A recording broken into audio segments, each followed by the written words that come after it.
Hello बच्चों, चलिए आज प्रॉफिट एंड लॉस का दो मैथ सॉल्व करते हैं। पहला मैथ ये है, a cycle is sold at a gain of 15%। Had it been sold for ₹108 more than the profit would have been 20%। Find it CP, cost price find करने बोला है। क्या बोला है? एक साइकिल को 15% गेन में, 15% प्रॉफिट में सोल्ड किया गया। It had been sold at 108 more, 108 रुपया और ज़्यादा पैसा में अगर बेचा जाता, then the profit would have been 20%। पहले 15% प्रॉफिट था, 20% प्रॉफिट हो गया ड्यू टू 108 रुपये के लिए। 108 रुपया जैसे ही वो दाम बढ़ा दिया, पहले सीपी का 15% प्रॉफिट था, अभी सीपी का 20% प्रॉफिट हो गया। क्योंकि प्रॉफिट एंड लॉस में प्रॉफिट और लॉस हमेशा सीपी के ऊपर डिपेंड करता है। बार बार बोलते हैं कि अगर स्पेसिफिक कुछ बोला नहीं गया है क्वेश्चन में, तो प्रॉफिट एंड लॉस हमेशा सीपी के ऊपर कैलकुलेट होता है। अभी हम लोग लिख सकते हैं एसपी सीपी, ये जो 15% टू 20% हुआ प्रॉफिट ड्यू टू 108, तो ये जो 5%, तो हम लोग लिख सकते हैं ना कि 5% of C P is equal to ₹108। 5% of C P is equal to ₹108।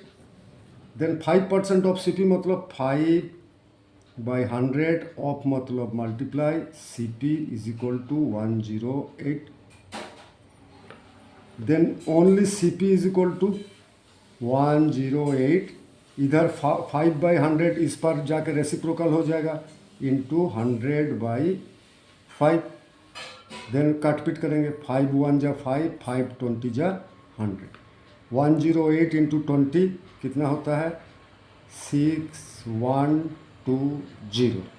देख लीजिए, 6120, 2160 रुपये। ये हो गया सीपी, हो गया सीपी फाइंड। क्लियर? कोई कन्फ्यूजन है, कहीं समझने में तकलीफ हो तो कमेंट बॉक्स में कमेंट करिए, और ज़्यादा आप लोगों को क्लियर करेंगे कॉन्सेप्ट। दूसरा मैथ एक और कराते हैं, ये पहला हो गया। दूसरा मैथ को पढ़िए। दूसरा मैथ क्या दे रहा है? On selling an item for ₹7350, a man gain 1/6 of its cost price. Find CP, CP find करिए। क्या क्या है? On selling an item for 7350, SP है 7350, इसमें वो आदमी बेचा, बेच के क्या किया? Man gain 1/6 of its CP, CP का 1/6 जो है वो उसमें प्रॉफिट किया। सीपी कितना होगा? तो कोई भी चीज़ का अगर फ्रैक्शनल मैथ हम लोग करते हैं, इसको एक्स पकड़ के भी कर सकते हैं, फ्रैक्शनली करते हैं, तो कोई भी चीज़ का फुल पार्ट 1 होता है। तो अभी सीपी जो है, full part of CP is equal to 1। 1 का 1/6 part, 1/6 part of 1 is equal to 1/6। Full portion 1 है, 1/6 पोर्शन प्रॉफिट है। देन 1 प्लस 1/6 कितना होता है? 7/6। ये 7/6 part of C P is equal to C P plus 1/6, तो 7/6।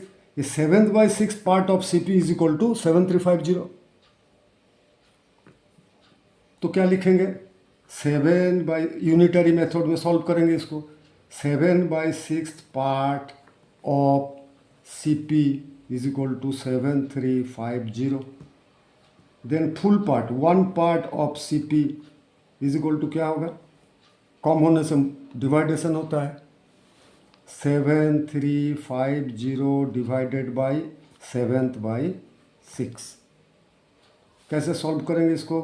पता है आप लोगों को, 7350 डिवाइडेशन को मल्टीप्लिकेशन में कन्वर्ट करेंगे, then it will be reciprocal. 7/6 हो जाएगा 6/7। अभी काट पीट करिए, 7 1 जा 7, 7 1 जा 7, 3 0, 7 5 जा 35, 7 0 जा 7, 1050।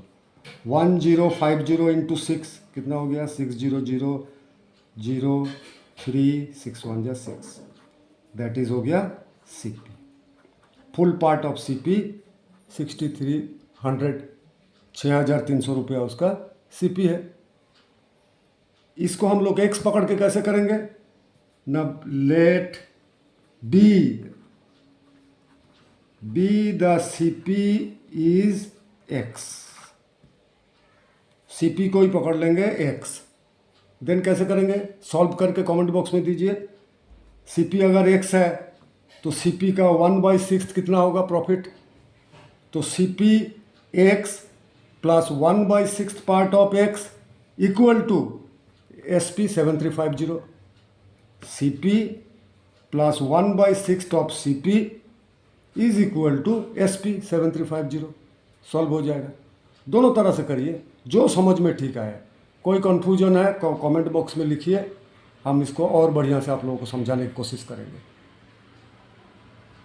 क्लियर? बाय।